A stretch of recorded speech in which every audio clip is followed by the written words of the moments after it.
Hey, what's up guys? This is Anthony from AnthonysCustoms, and for this video, we're going to be counting down the top 10 SH Figuarts Dragon Ball figures.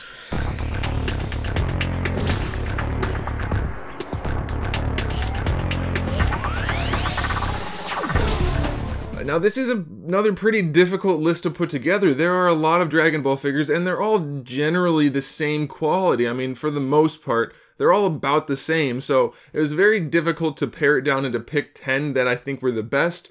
Some of them got edged out just by the tiniest of details.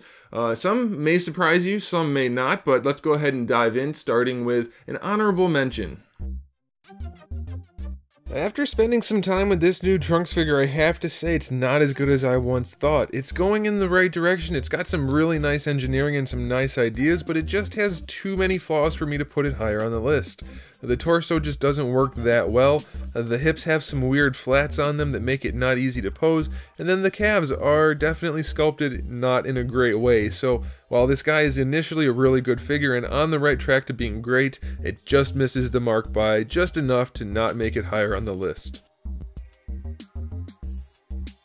Beerus is one of those figures that it has some kind of appeal to it. I'm not sure what it is. It might be the colors, it might be the sculpt, I'm not sure, but it looks really good, and they did a really good job on basically the whole figure. He's not loaded with accessories, but he has enough, and like I said, the paint and sculpts are really nice. The only issue with this guy is that his knees are a really bad design, so that's going to hold him back from being too high on the list, but all in all, it's still a really solid figure that I have to recommend.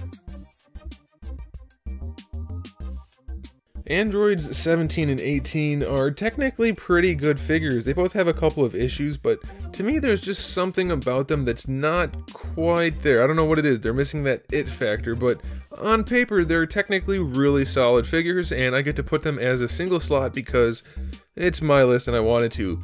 They're both equally really good, and I didn't want to waste an extra slot on them, but I do have to recommend them. They're really solid figures with lots of accessories, and they're pretty fun to pose.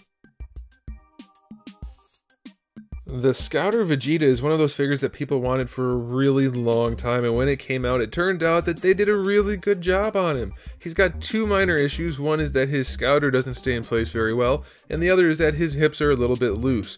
Other than that, this thing is fantastic. It's covered in good paintwork, covered in good sculpt work, and has probably more accessories than any other DBZ figure. It's just ridiculous how good this thing is. It's loaded with good stuff. If it wasn't for those two things, he'd be at the #1 spot for sure. Definite must-have for any DBZ fan. The Sdcc version of Piccolo is one of those figures that just has that it factor, with the shading on the green to the more vibrant colors and the pink spots on his arms. This is the one. This is the Piccolo you want. It's great for posing. It has plenty of accessories, interchangeable heads, hands, and even the cape. If you need a Piccolo figure, this is the one you want. Sure, the other one's cheaper, but this one is so much better looking. You need to get this figure. The Sdcc Goku is gotta be one of the best figures we've gotten. It's just got the right amount of accessories, lots of different hands, and he has the Kamehameha effect, which we need effect parts for these figures, and it just looks so nice with them. So this guy gets on the list mostly because of that, but also because he's got the extra face, great faces, the belt, the kanji on his shirt, the different logos. All around, it's a really solid figure, and if you need a Goku figure, this is the one.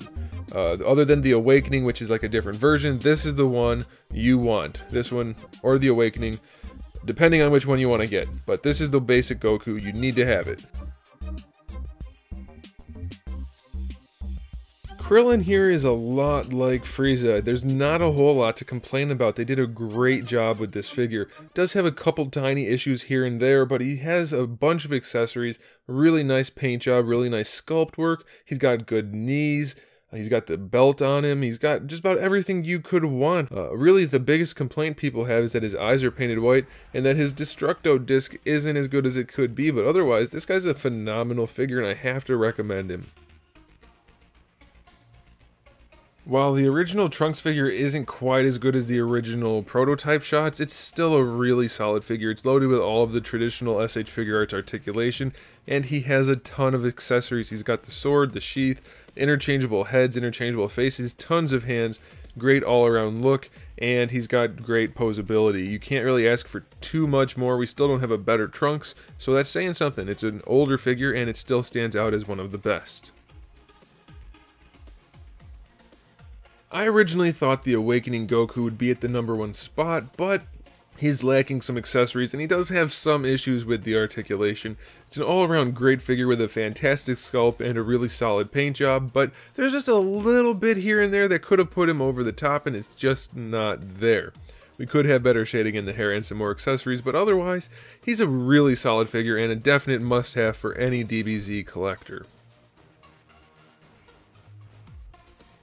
Broly here is an incredibly impressive figure. I was super happy when I got him, and I was just very pleased because they had so much of an opportunity to screw him up. It's not easy to do a big bulky figure like this, and they nailed it.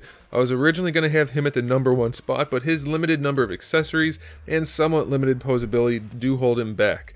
He's still a really great figure, and I can't recommend him enough, but he just gets edged out by the slightest of margins by the other figures. Still a fantastic figure though, and you really need to pick one up.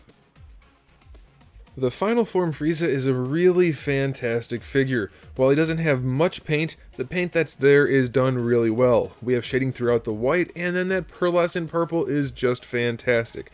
The face paint is even better. It's super clean. It looks great. This guy's loaded with articulation, which is perfectly functional, and he has even more accessories than points of articulation. It's just a really great all-around figure that you really can't do much better than. He's almost perfect in every way.